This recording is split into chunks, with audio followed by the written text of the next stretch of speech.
Student Education Society. Now today we are going to learn about the 12th standard maths, that is lesson number 3, exercise 3.1, question number 1. In previous video we have solved question number 1 to question 1 and 2. Now today we are going to solve third one question. And what is the question? Question is find the principal solution of given trigonometric equation. This is our question, and in that we have to find cot theta equals to under root 3. It is given. So we have to find the answer, means find the principal solution for this theta. Cot theta equals to under root 3. We have to write it is as it is given. So according to trigonometric table जो हमने 10th और 9th में पढ़ा है, उसके हिसाब से हमें ये बात पता है. क्या पता है? We know that cot theta under root 3 कब बनता है? Cot theta under root 3 कब बनेगा? कि cot theta equals to cot pi by 6 equals to under root 3. क्या आएगा? pi by 6 equals to under root 3. बहुत इजी है ये. जो हमने 9th और 10th स्टैंडर्ड में पढ़ा है ट्रिगोनोमेट्री का टेबल, उसके ऊपर ही डिपेंड हमने लिया है. यहाँ तक तो समझ में आए. इसका मतलब क्या हुआ? Theta equals to pi by 6 ये हमें मिला. थीटा का वैल्यू क्या मिला? एक प्रिंसिपल सॉल्यूशन का वैल्यू क्या मिला? पाई बाय 6. अभी हम यहाँ पे यूज करेंगे बाई अलाइड एंगल. जो मैंने ट्रिगोनोमेट्री का जो पहले वाला अपना वीडियो है, पहला लेक्चर है, उसमें बहुत अच्छे से एक्सप्लेन किया है. वो आ जाके आप पहला पार्ट देखोगे तो उसमें से आपको बहुत अच्छे से समझ में आएगा अलाइड एंगल कैसे यूज करने का है. वो बात बहुत अच्छे से समझ में आएगी.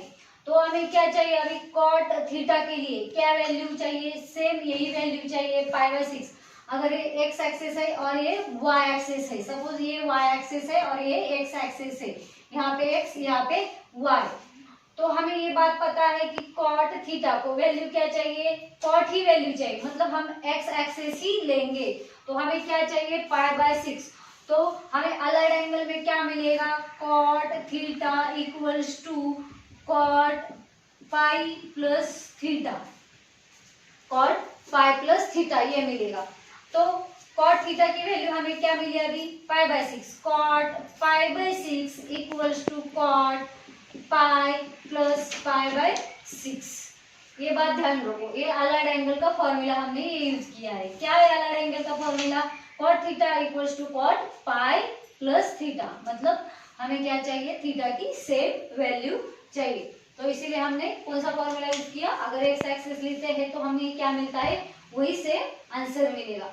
अगर हम आपको एक कंफ्यूजन होगा, अगर हमने यहाँ पे कॉट एक्स एक्सिस पे लिया है, आप समझोगे एक्स एक्सिस पे लिया है, करेक्ट. एक्स एक्सिस पे लिया तो सेम वैल्यू मिली, तो हमने ये क्यों नहीं लिया? कॉट पाई माइनस थीटा क्यों नहीं लिया? ये आपको सवाल आ सकता है, क्वेश्चन आ सकता है मन में ये.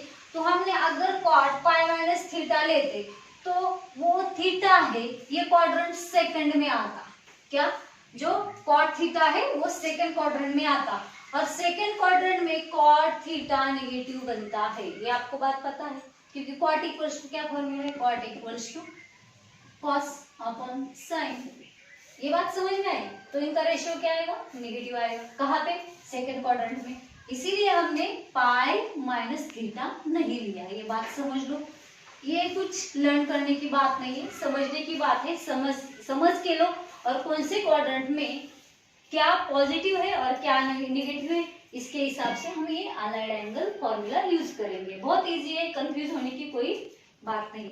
तो हमने ये लिया पाई प्लस पाई बाय 6. तो इसको हम क्या करेंगे? कॉट पाई, इधर कुछ नहीं है, डिनोमीटर मतलब 1 है, तो हमें डिनोमीटर 6 चाहिए. तो हम एलसीएम निकालेंगे तो आएगा 6. पाई 6 पाई प्लस पाई अपॉन 6. ये बात समझ में आई? हमने क्या किया? ये 6 से इन दोनों को मल्टीप्लाई किया, तब हमें क्या मिला? यहाँ पे 6 पाई और इसका डिनोमीटर मिला 6. बहुत इजी बात है, जो हमने छोटे छोटे क्लासेस में पढ़ी है, 5, 6, 7 में एलसीएम निकल के डिनोमीटर सेम कर लो. तो यहाँ पे हमें 6 पाई प्लस पाई अपॉन 6 मिला. तो देयरफॉर क्या मिला हमें? Cot pi by 6 equals to cot क्या मिला हियर? 7 pi by 6. तो हमें यहाँ पे दो वैल्यूज मिले. क्या क्या मिले? दो values. π/6 and 7π/6. It means that कि ये वैल्यूज हमें प्रिंसिपल सॉल्यूशन के मिले, लेकिन according to the definition of principal solution क्या होना चाहिए? It should be range between 0 to 2π. इनकी रेंज क्या चाहिए? 0 से 2π. मतलब यहाँ पे 0 है और आगे यहाँ पे 2π है, मतलब ये फुल राउंड एक सर्कल के बीच में होना चाहिए. तो हमें ये पता है कि यहाँ पे हमने क्या किया, पाई से पाई प्लस थीटा किया. देखो पाई प्लस थीटा किया, थीटा क्या था? π/6 था. π/6 का कहाँ पे आता है π/6? तो हमें पता ही है 30 π/6 आता है. इसमें हमने ऐड किया, पाई में ऐड किया. देखो पाई यहाँ पे है, पाई में अगर ऐसा स्मॉल एंगल हम ऐड करते तो वो थर्ड क्वाड्रेंट में आया, मतलब ये 2π से छोटा है.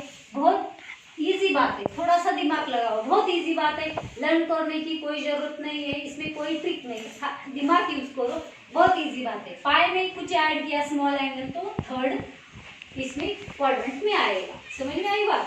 पाई में ऐड किया तो थर्ड क्वाड्रेंट में आया. पाई में से माइनस किया स्मॉल एंगल, हम उसको बोलते हैं एक्यूट एंगल, तो यहाँ पे आएगा सेकंड क्वाड्रेंट में. तो हमने पाई में क्या ऐड किया है? यहाँ पे एक एक्यूट एंगल ऐड किया तो वो थर्ड क्वाड्रेंट में आएगा. इसका मतलब वो 2π से कम हुआ और 0 से बढ़ा होगा, तो आ गया इस रेंज में 0 to 2π, पाई के रेंज में आ गया. इसका मतलब हमें ये प्रिंसिपल सॉल्यूशन मिल गया. तो देयरफॉर हम क्या लिखेंगे? Therefore π/6 is greater than equal to 0 and smaller than 2π. ये लिखना बहुत इंपॉर्टेंट है, क्योंकि इसके ऊपर ही अपनी जो प्रिंसिपल सॉल्यूशन की डेफिनेशन है ये इसके ऊपर ही. एंड आगे क्या लिखेंगे हम? 0 is smaller than equal to 7π/6. ऐसा भी कह सकते 7π/6 is equal to greater than 0 and smaller than 2π. ये लिखना बहुत जरूरी है. This is satisfaction of principal solution. So अगर ये रेशियो के बीच में आता है, सॉरी ये रेंज के बीच में आता है, ये रेंज के बीच में आता है, तभी जाके ये अपना प्रिंसिपल सॉल्यूशन बन सकता है. तो ये अपना प्रिंसिपल सॉल्यूशन आ गया. फिर नीचे पूरे सेंटेंस में हम लिखेंगे द रिक्वायर्ड प्रिंसिपल. क्या निकालने का है? यहाँ पे देखो principal solution. Principal solution is क्या है अपना principal solution? π/6 and 7π/6. π/6 and 7π/6. This is our answer. We have to do all the sums in this, all the steps, and we must remember this thing कि यहाँ पे x axis, y axis and coordinate. इसके अलावा इस principal solution में कुछ भी अलग नहीं. कुछ कंफ्यूजन हो तो बता दो. इसमें कंफ्यूजन वाली कोई बात नहीं है, थोड़ा सा दिमाग लगाओ.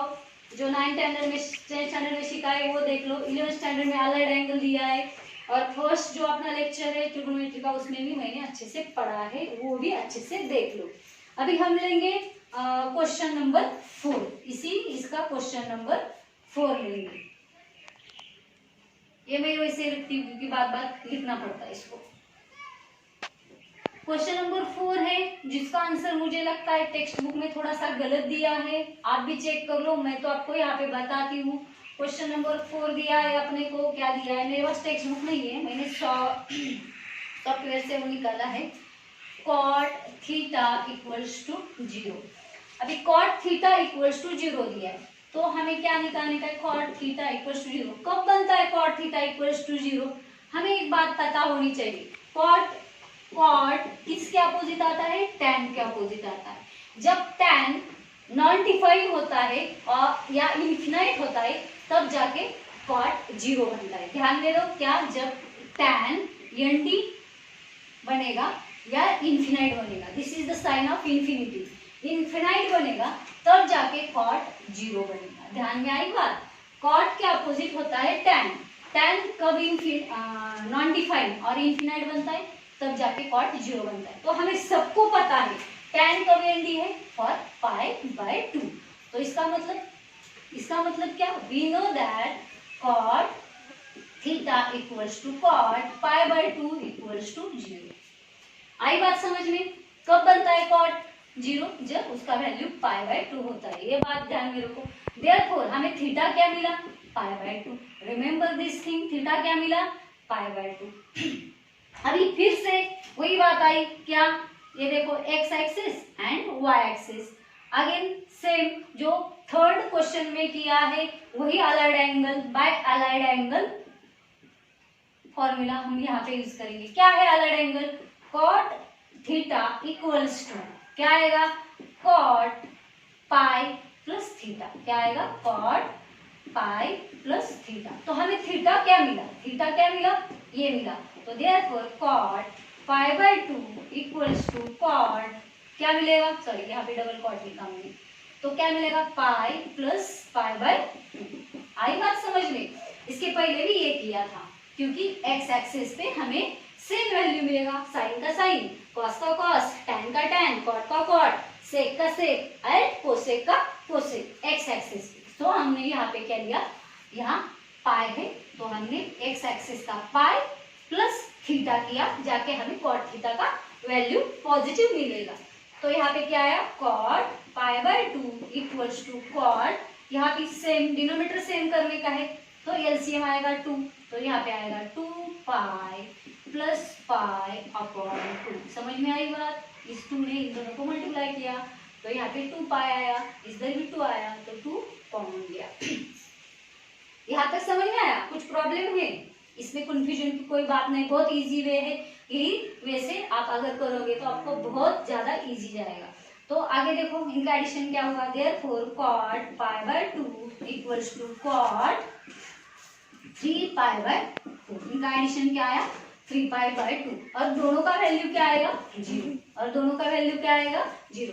तो ये π/2 यहाँ पे आएगा और ये 3π/2 यहाँ पे आएगा। आई समझ में बात। हाँ तो ये पता है हमको 0 इस रेंज में आता है, 0 और 2 पाई के बीच में, 0 और 2 पाई के बीच में। देखो यहाँ 0 के, ये 2 पाई और ये 3π/2। आई बात समझ में। तो इसका मतलब ये दोनों भी किसके बीच में आए, 0 और 2 पाई के रेंज में आए। देयरफॉर हम क्या लिखेंगे यहाँ पे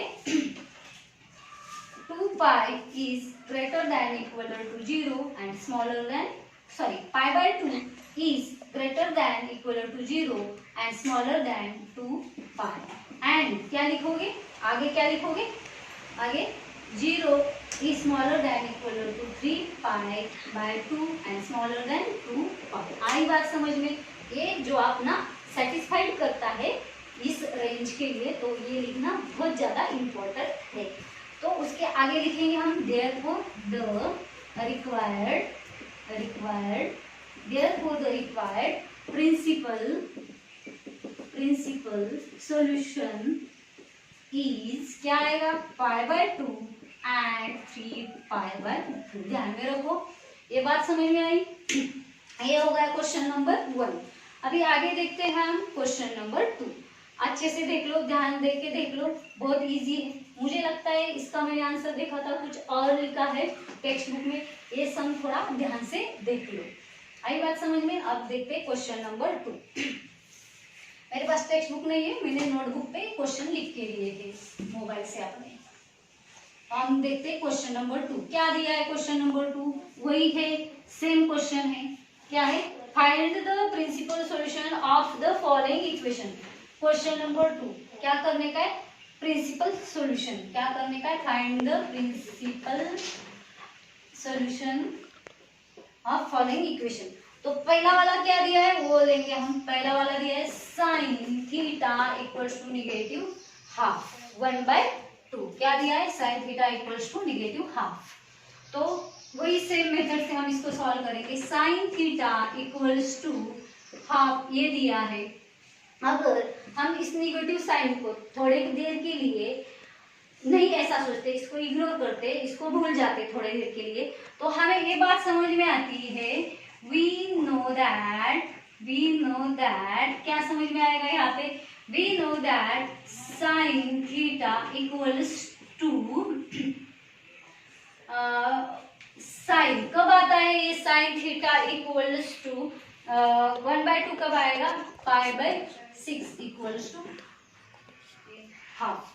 लेकिन ये हाफ क्या है, निगेटिव, इसलिए हम इन दोनों को निगेटिव साइन देंगे। आई बात समझ में, ये निगेटिव साइन देंगे। लेकिन हमें अलाइड एंगल के लिए क्या चाहिए, थीटा इन पॉजिटिव केस में चाहिए। इसको हम पॉजिटिव करने के लिए क्या करेंगे, साइन थीटा का निगेटिव साइन थीटा कब कब मिलता है वो देखेंगे।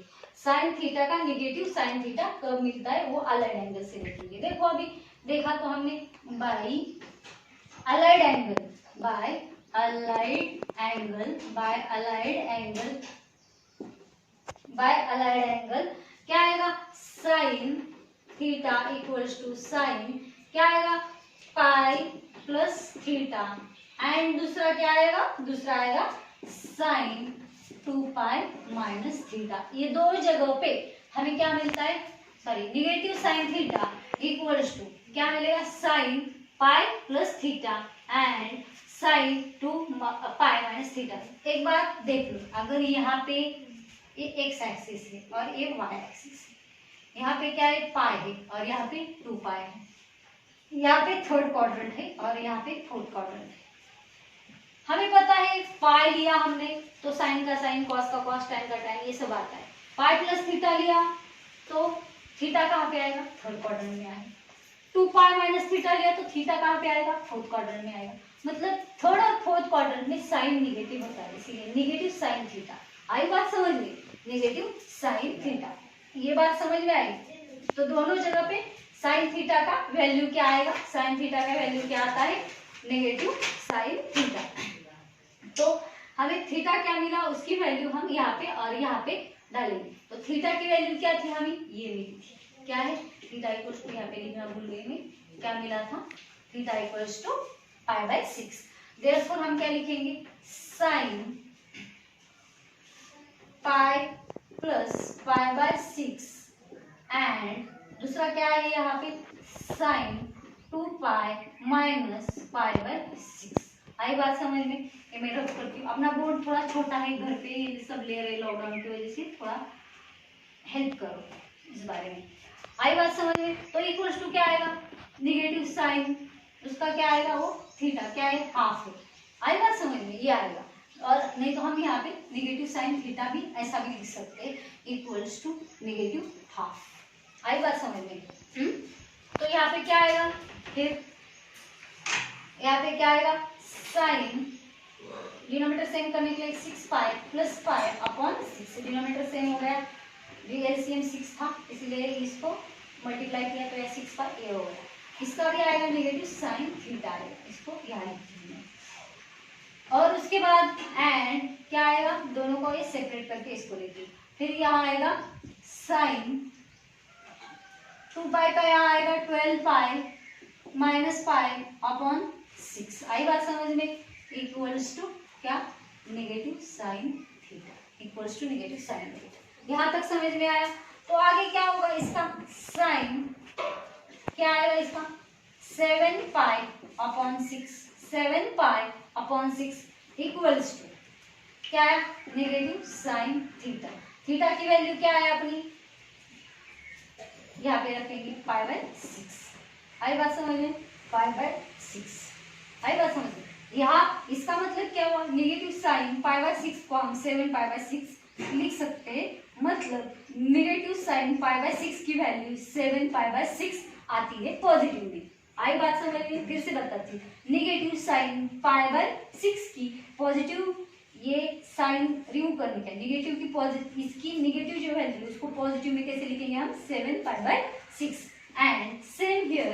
तो यहाँ साइन 12 माइनस 1 आएगा 11 पाई बाय 6। आई बात समझ में, 11 पाई बाय 6 आएगा।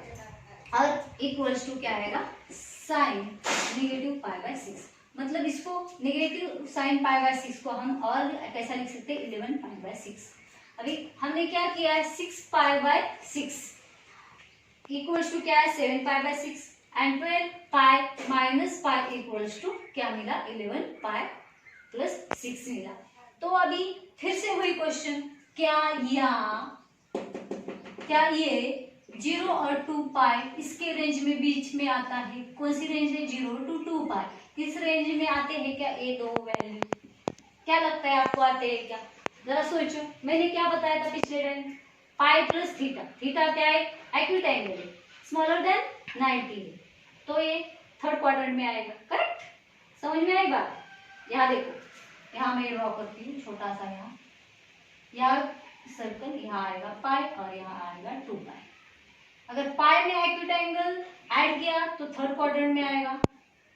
2 पाई से थीटा, मतलब यहाँ पे एक्यूट एंगल है वो माइनस किया तो वो आएगा फोर्थ क्वाड्रेंट में। इसका मतलब क्या हुआ कि ये दोनों भी अपने आंसर्स है, ये 2 पाई के रेंज में आते हैं, 0 to 2 पाई, यहाँ पाई लिखना भूल गई थी मैं, 0 to 2 पाई के रेंज में आते हैं। आई बात समझ में, थोड़ा दिमाग लगाना है। एक्यूट एंगल है, कहाँ से हम माइनस और कहाँ से प्लस कर रहे हैं वो ज्यादा इंपॉर्टेंट है। पाई से प्लस किया एक्यूट एंगल थर्ड क्वाड्रेंट में आया, 2 पाई से माइनस किया फोर्थ क्वाड्रेंट में आया। इसका मतलब ये जो अपना सॉल्यूशन निकला है वो 0 to 2 पाई इस रेंज के बीच में है, तो हमें ये प्रिंसिपल सॉल्यूशन मिला।